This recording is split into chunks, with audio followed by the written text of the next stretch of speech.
আজ আমার ছোট মেয়েকে নিয়ে কৃষি বিশ্ববিদ্যালয়ের ভিতরটা একটু ঘুরে আসলাম। তার খুব দেখার ইচ্ছা ছিল কৃষি বিশ্ববিদ্যালয়। কৃষি বিশ্ববিদ্যালয়ের এরিয়াটা কিন্তু খুব সুন্দর, অনেক বড় এরিয়া আর খুবই মনোরম পরিবেশ। আমরা রিক্সা নিয়ে ঘুরছি, আমি আর আমার ছোট মেয়ে। একটু সকালবেলা একটা কাজে গিয়েছিলাম, সেই ফাঁকে মেয়েকে পুরা ভবনগুলা ঘুরে দেখাই নিয়ে আসলাম। মেয়ে খুব খুশি হয়েছে। দেখেন, এক রিক্সাওয়ালা বৃদ্ধ মামাকে নিয়ে পুরা এরিয়াটা ঘুরেছি, খুব ভালো লেগেছে আমাদের। দেখেন, এরিয়াটা কিন্তু অনেক বড়, খুবই ভালো লাগে আর মনোরম পরিবেশ। রাস্তাটাও চওড়া, এটা কিন্তু এরিয়ার ভিতরেরই রাস্তা। এই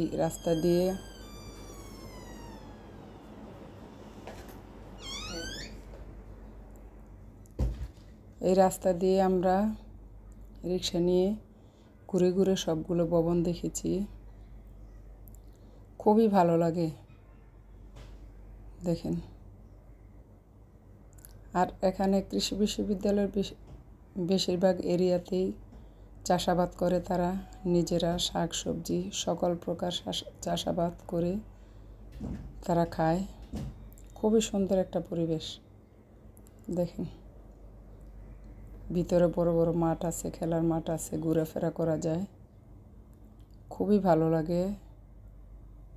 আমরা সকালে হালকা রোদ উঠেছে সেই সময় গিয়েছিলাম, গিয়ে পুরাটা দেখে বাসায় চলে আসছি। দেখেন, ভবনটা খুবই সুন্দর, খেলার মাঠ আছে, ক্রিকেটও খেলা যায় এখানে, সব রকমের খেলা যায়।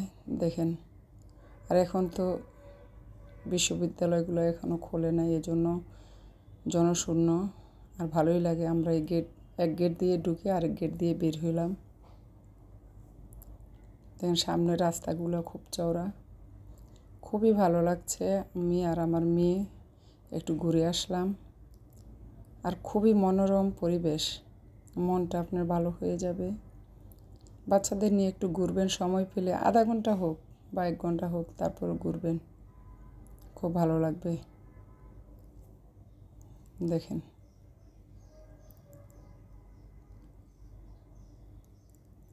আমি যেখানেই যাই একটা ভিডিও করি, আপনাদের সাথে শেয়ার করি।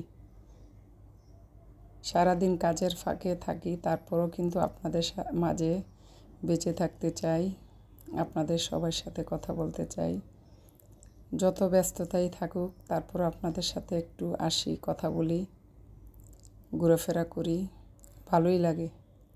আমার আরও আনুষঙ্গিক কাজ আছে, সব কাজের মাঝেও আমি এই কাজটাকেও প্রাধান্য দিই। একটু সবার সাথে কথা বলি, গল্প করি, মনটা ভালো হয়ে যায়। ঘোরাফেরা করলে শরীরও ভালো থাকে। সবুজের মাঝে ঘুরবেন, খুব ভালো লাগবে।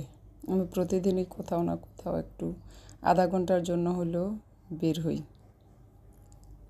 দেখেন, এটা শেরেবাংলা সরকারি বালিকা উচ্চ বিদ্যালয়ের সামনে দিয়ে আসতেছি।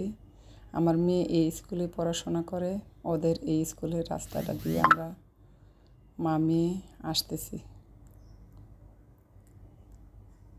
সবাই আমার ছোট মেয়েটার জন্য দোয়া করবেন, সে যাতে ভালোভাবে পড়াশোনা করে মানুষের মতো মানুষ হতে পারে। আমি এখন তার পিছিয়ে শ্রম দেই, কারণ বড়